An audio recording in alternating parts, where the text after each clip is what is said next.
আপনারা জানেন ফ্যাসিস্ট সরকার রাষ্ট্রের এমন কোন বিভাগ নেই যে বিভাগকে ধ্বংস করেনি, সমস্ত বিভাগকে ধ্বংস করে ফেলেছে। কাজী ধ্বংসস্তূপের উপরে সুন্দর একটা নির্বাচন উপহার দেওয়া সম্ভব নয়। আগে সংস্কার হবে, তারপরে নির্বাচন হবে। রাষ্ট্র সংস্কারের মধ্যে আমি বিচার বিভাগের স্বাধীনতা চাই, বিচার বিভাগের পূর্ণ স্বাধীনতা চাই। আজকে আমরা কি দেখেছি, সরকার পরিবর্তন হওয়ার সাথে সাথে সমস্ত আসামি খালাস হয়ে গেছে। আবার সরকার পরিবর্তনের সাথে সাথে অনেক আসামি জেলে ঢুকে পড়ছেন। তার মানে বিচার বিভাগ কি সরকারি ইঙ্গিতে চলে? একটা ভালো রাষ্ট্রের, উন্নত রাষ্ট্রের সবচেয়ে বড় মানদণ্ড হলো বিচার বিভাগের স্বাধীনতা। যে রাষ্ট্রের মধ্যে বিচার বিভাগের স্বাধীনতা নাই, ওই রাষ্ট্র ভালো কল্যাণমুখী একটা রাষ্ট্র হতে পারে না। এর জন্য বিচার বিভাগের স্বাধীনতা চাই, এমন স্বাধীনতা চাই বিচারকরা আইন অনুযায়ী বিচার করবে, কাউ ইঙ্গিতে বিচার করবে না, কাউ দিকে দৃষ্টি করে বিচার করবে না, বরং আইনের যা আছে সেই অনুযায়ী সে রায় প্রদান করবে।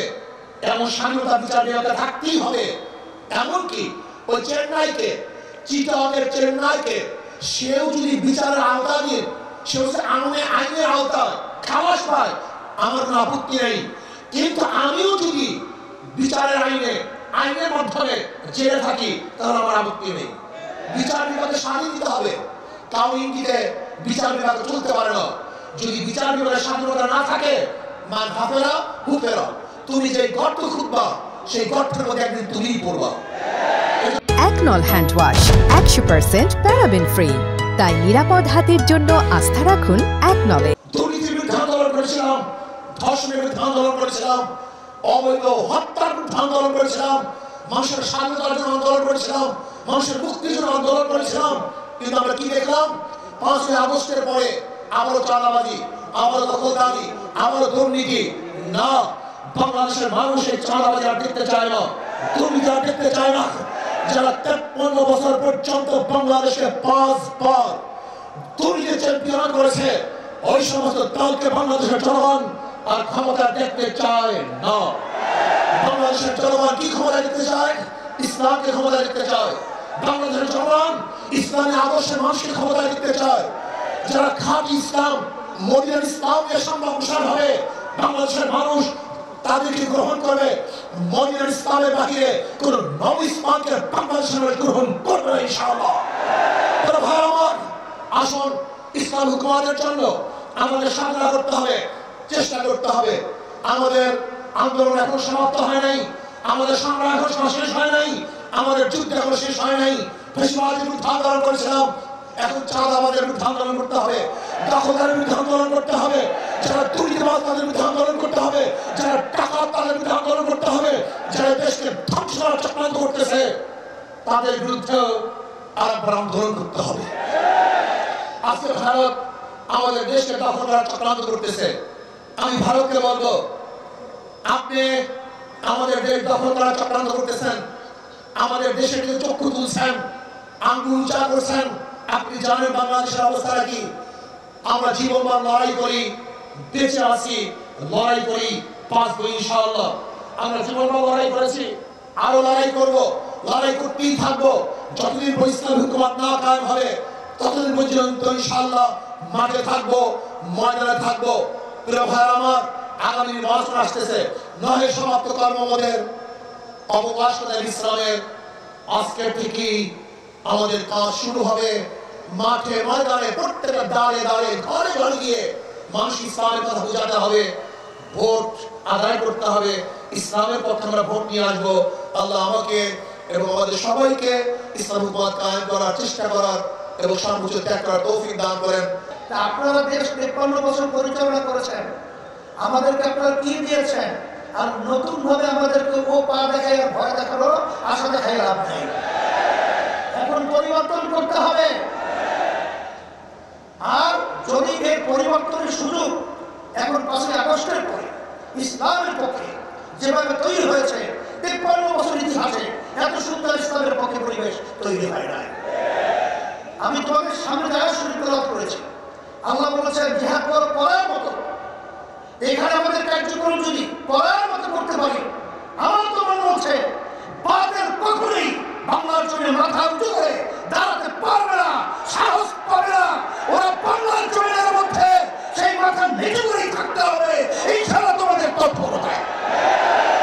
হিসাবে আমি তোমাদেরকে বলবো যে আজকে দেখছো যে কত মায়ের কোল খালি হয়ে গেল। এই মায়ের কোল খালি করার রাজনীতি বাংলার মানুষ আর দেখতে চায় না।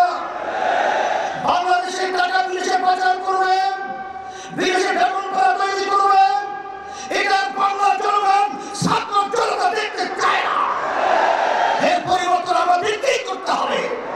এই পরিবর্তনের জন্যই যদি আবার প্রয়োজন হয় আমরা আবার রক্ত দেব, আমরা জীবন দেব, তারপরে দেশকে সুন্দর দেশ করার জন্য রাজপথে থাকবো। থাকার জন্য কে কে রাজি আছো? নারায়ে তাকবীর, আল্লাহু আকবার।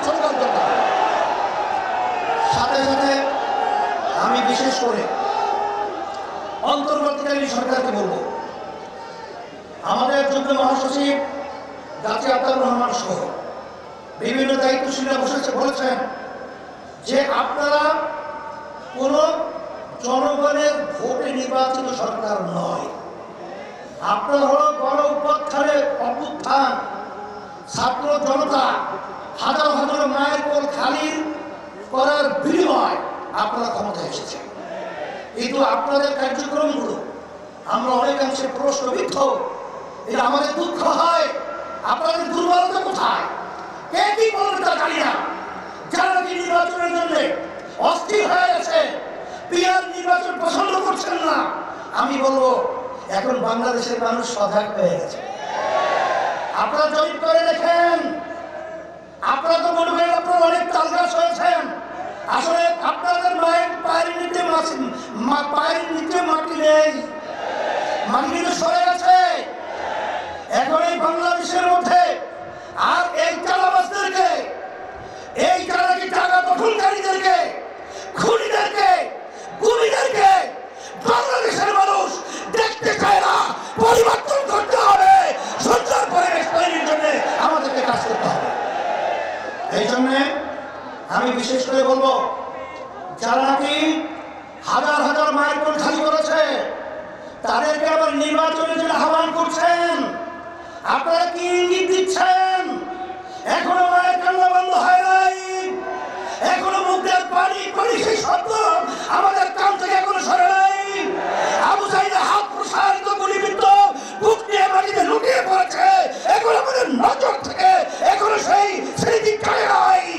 আর আপনারা তাদেরকে নির্বাচনে আহ্বান করবেন, আবার নির্বাচনে তাদেরকে নিয়ে এসে আপনারা ক্ষমতা দখল করবেন। এই ধোঁকাবাজি বাংলাদেশের জনগণ বুঝে গেছে। তাই আমরা বলবো, যারা নাকি বিভিন্ন সময় লক্ষ্য করেছি যে আপনারা সাধারণ ক্ষমা ঘোষণা করেন, আবার কেউ তাদেরকে নির্বাচনে আহ্বান করে, এইসব ধোঁকাবাজি বাংলাদেশের জনগণ এখন বুঝে ফেলেছে। আপনাদের অবস্থান পরিষ্কার করতে হবে। আপনারা এই স্লোগানের মাধ্যমে তাদেরকে খুশি করতে চান, এটা কিন্তু বাংলাদেশের মানুষ বোঝে। আর এই পাশে আমাদের যে রাষ্ট্র রয়েছে, নিয়ম ছিল বন্ধুত্ব সুলভ আচরণ আমাদের সাথে করবে, কিন্তু তাদের আচরণে আমরা বন্ধুত্ব পাই নাই। তাদের দোষদেরকে খুশি করবেন এবং তাদেরকে নিয়ে আপনারা ক্ষমতায় যাবেন না, এটা কখনই হবে না, আর হতে দেওয়া যাবে না। আর পিয়ার সিস্টেমের মাধ্যমেই বাংলাদেশে জাতীয় সরকার গঠন হবে। আপনারা কেন চাচ্ছেন না? আপনাদের ভয় কোথায়? আবার আপনারা এই নির্বাচন পদ্ধতির মাধ্যমে এককভাবে ক্ষমতায় গিয়ে আবার আপনারা বিভিন্ন ধরনের আমাদের উপরে সেই স্টিক রুলার জুলুমের এটা চাপিয়ে দেবেন, এটা হবে না।